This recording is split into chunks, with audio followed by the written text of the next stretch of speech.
ఆర్ఆర్బీఏఎల్పీ కోసం Sridhar's CCE November 30 free talent test. Qualify అయ్యి 1000 మందికి ఫ్రీ కోచింగ్. నమస్కారం మేడం. నమస్తే సార్.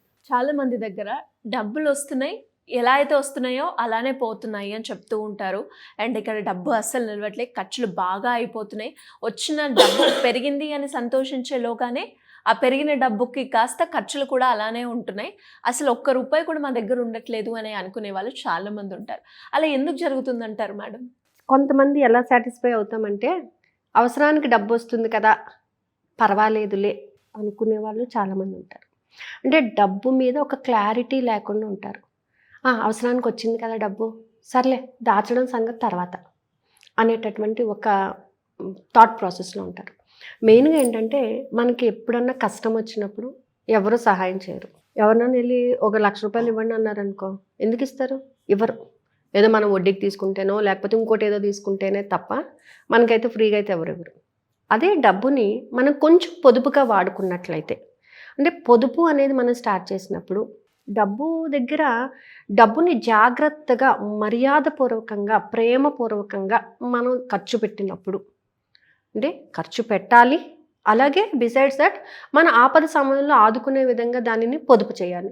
ఇంతకుముందు మనం చెప్పుకున్నాం ఏంటి, పురాతనమైనటువంటి అంటే ఆ సనాతన ధర్మంలోని మనం పాల మీద మీగడ తీసి దాచిపెట్టాం. ఆ మీగడ అంతా కొన్ని రోజులైన తర్వాత వెన్న తీసాము, వెన్న నుంచి నెయ్యి తీసుకున్నాము.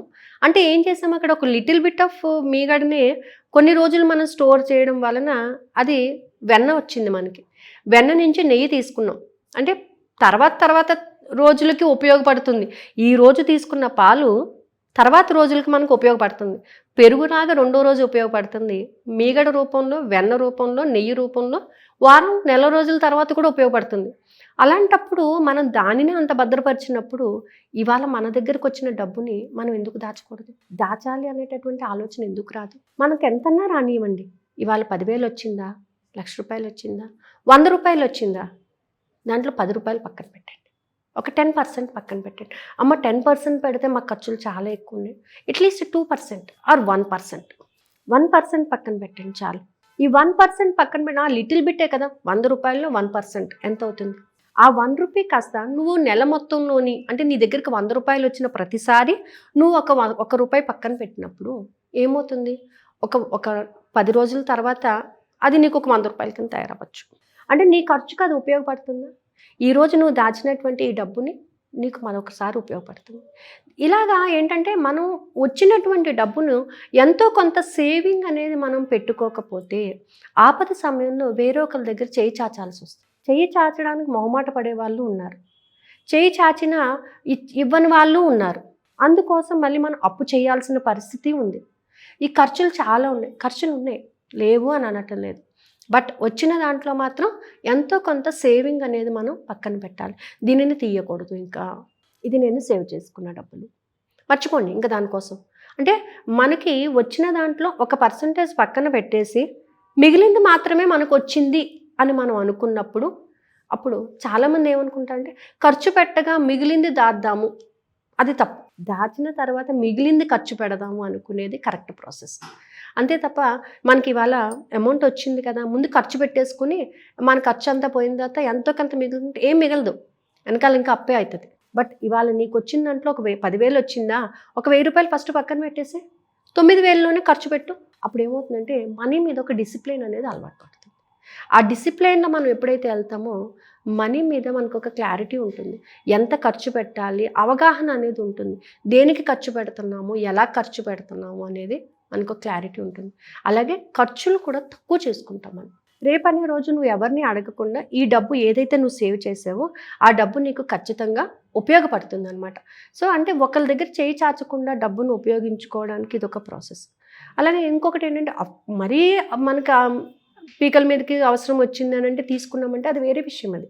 బట్ ఏంటంటే, ఉన్న దాంట్లోని ఎంతో కొంత ఫస్ట్ సేవింగ్ అనేది మనం పక్కన పెట్టడం అనేది నేర్చుకోవాలి. అంటే డబ్బును గౌరవించడం, డబ్బుని ఒక డిసిప్లిన్ వేలోని ఖర్చు పెట్టడము, డబ్బుకి సరైనటువంటి మర్యాద ఇవ్వడము. అలాగే ఈ డబ్బుని ఖర్చు పెట్టేటప్పుడు కొంతమంది అనవసరపు వాటికి ఖర్చు పెడుతుంటారు, అక్కర్లేని పోకడలకు ఖర్చు పెడుతుంటారు. అలా కాదు, ఏది అవసరం మనకి ఈ నెల మన బడ్జెట్ ఎంత, మన బడ్జెట్ ఒక 30,000 వచ్చిందా, 50,000 వచ్చిందా, దీంట్లో మనకి ఎంత అవసరాలు ఉన్నాయి, ఇవి ఖచ్చితమైనటువంటి అవసరాలేనా, ఇది ఖర్చు పెట్టకపోతే నాకు జరగదు, ఇది నాకు డొమెస్టిక్ పర్పస్ కావాలి, హెల్త్ పర్పస్ కావాలి అని అనుకున్నవి హ్యాపీగా ఖర్చు పెట్టుకోవచ్చు. లేదు ఇది అనవసరపు ఖర్చు అని అనుకున్నప్పుడు దాంట్లో 90% ఖర్చు తక్కువ చేసుకోవడం అనేది మంచి పద్ధతి. అంటే ఒక 10% ఖర్చు పెట్టుకుని మిగతా 90% you can keep it side. అంటే ఈ విధంగా డబ్బు గురించి ఒక ప్రణాళిక అనేది మనం సృష్టించుకోవాలి. టైం మేనేజ్మెంట్ ఎంత ఇంపార్టెంటో మనీ మేనేజ్మెంట్ అంత ఇంపార్టెంట్. మనీ గురించి మనం డబ్బు కావాలి అని అన్నప్పుడు, డబ్బు నీ దగ్గరికి రావాలి అని అన్నప్పుడు డబ్బు మీద నువ్వు వేసే ప్రణాళిక కూడా అంతే ఇంపార్టెంట్. అది ఎప్పుడైతే ఖచ్చితంగా ఉంటుందో డబ్బు మీద నీకున్నటువంటి నీ లక్ష్యాన్ని ఏదైతే ఉందో, నువ్వు ఏదైతే సాధించాలని అనుకుంటున్నావో దాన్ని అల్టిమేట్గా నువ్వు రీచ్ అవ్వగలుగుతావు. సో ఒక వారానికి ఒక 1,000 రూపాయలు దాచండి. మనకు వచ్చే బడ్జెట్లో ఓ 1,000 రూపాయలు దాచడం మొదలు పెట్టండి. దాన ధర్మాలు చేయొచ్చు, ఏదైనా చేసుకోవచ్చు, but with in your limit. మన లిమిట్లో మనం ఏదైతే ఖర్చు పెట్టాలనుకుంటున్నామో దాన్ని ఒక ప్రణాళికాబద్ధంగా ఖర్చు పెడితే డబ్బు అనే దానికి, డబ్బు మన దగ్గరికి రావడానికి కూడా ఇష్టపడుతుంది. అంటే నువ్వు ఎంత గౌరవప్రదంగా ట్రీట్ చేస్తున్నావు, ఎంత గౌరవంగా దాన్ని చూస్తున్నావు, ఎంత గౌరవంగా దాన్ని మర్యాదిస్తున్నావు అనే దాని మీద కూడా డబ్బు మన దగ్గరికి రావటం అనేది జరుగుతుంది. But money management is very important అనమాట. అంటే ఉన్నదంతా ఖర్చు పెట్టేసుకుని మన తర్వాత ఇబ్బంది పడేదానికన్నా వచ్చిన దాంట్లో ఎంతో కొంత సేవ్ చేసుకొని డబ్బును ఉపయోగించుకోవడం అనేది మెయిన్ కాన్సెప్ట్గా మనం పెట్టుకోవాలి ఎప్పుడు కూడా. మనకు వచ్చిన దాంట్లోనే 10% ముందు పక్కన పెట్టేసి, లేదా 5% పక్కన పెట్టండి, అట్లీస్ట్ 2% పక్కన పెట్టండి, మిగిలిందే నాకు వచ్చింది. ఒకవేళ మనకి ఒక శాలరీ అంతే అనుకోండి, ఏం చేస్తాం, అంతే ఖర్చు పెడతాం కదా. సో ఆ పెరిగింది ఎందుకు మనం ఖర్చు పెట్టేసుకోవాలి. సో దాచడం అనేది మెయిన్ ఇంపార్టెంట్. సేవింగ్ అనేది చాలా ఇంపార్టెంట్ అనమాట. ఈ సేవ్ చేసిన దానికి మనీని మళ్ళీ ఇన్వెస్ట్మెంట్ చేసేటట్టుగా ఉపయోగించుకోవాలి. అంటే దాని నుంచి మళ్ళీ అమౌంట్ జనరేట్ అయ్యే విధంగా మనం ఉపయోగించుకున్నట్లయితే, మనం మ్యూచువల్ ఫండ్స్లో పెట్టుకోవడం కానీ ఇలాంటివి చేసామనుకోండి, మనీ జనరేట్ అవుతుంటుంది. ఇక్కడ సేవింగ్ అవుతుంది, బ్యాంక్లో వేసుకుంటే ఇంట్రెస్ట్ వస్తుంది. ఇలా మనకి ఏది తోస్తే అది మనం చేసినప్పుడు మనకి అది వర్కౌట్ అవుతుంది అనమాట. సో ఈ విధంగా మనం ఎప్పుడైతే మనీని మేనేజ్ చేస్తామో డబ్బు రావటం కూడా జరుగుతుంది. అంటే ఎలా మేడం, ఇంకా దీని గురించి ఎవరైనా కూడా తెలుసుకోవాలి అంటే క్లాసెస్ అటెండ్ అవ్వచ్చు అంటారు? క్లాసెస్ ఉన్నాయండి, కాకపోతే కాంబో క్లాసెస్ ఈ 29th నుంచి స్టార్ట్ అవుతాయి. Online offline ma'am? Online classes. Combo class ఏంటంటే ఈవినింగ్ 6:30 to 7:20 ఓన్లీ వాళ్ళకి టెక్నిక్ నడుస్తుంది అనమాట. నైట్ 10 o'clockకి మెడిటేషన్ జరుగుతుంది. అంటే ఒకటే రోజు 2 క్లాసెస్ రన్ అప్ అవుతాయి. ఫ్రైడే వరకు ఈ క్లాస్ జరుగుతుంది, సాటర్డే ఓన్లీ మెడిటేషన్ జరుగుతుంది. 6:30 నుంచి 7:20 వరకు కూడా క్లాస్ జరుగుతుంది. ఈ క్లాస్లో ఏంటంటే మన సంకల్పానికి కావాల్సిన ఎఫర్మేషన్ ఎలా రాసుకోవాలి, మిర్రర్ టెక్నిక్ ఎలా చేయాలి, మేనిఫెస్టేషన్ ఎలా చేయాలి, విజువలైజేషన్ ఎలా చేయాలి, వాటర్ గ్లాస్ టెక్నిక్ ఎలా ఉపయోగించాలి.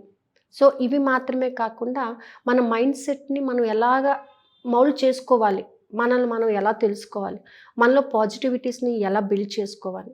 సో ఇవి మనకి క్లాస్లో జరుగుతాయండి. అలాగే మెడిటేషన్లో ఏంటంటే విజువలైజేషన్ చేయడము, ప్రతి చక్రాన్ని యాక్టివేట్ చేసుకోవడము, ఇది జరుగుతుంది. 21 days ఉంటుందండి క్లాసు. ఈ November 29th నుంచి స్టార్ట్ అవుతున్నాయి క్లాసెస్. ఇంట్రెస్ట్ ఉన్న వాళ్ళు క్రింద స్క్రోల్ అవుతున్న నెంబర్ని కాంటాక్ట్ చేయొచ్చు. Thank you ma'am, thank you so much.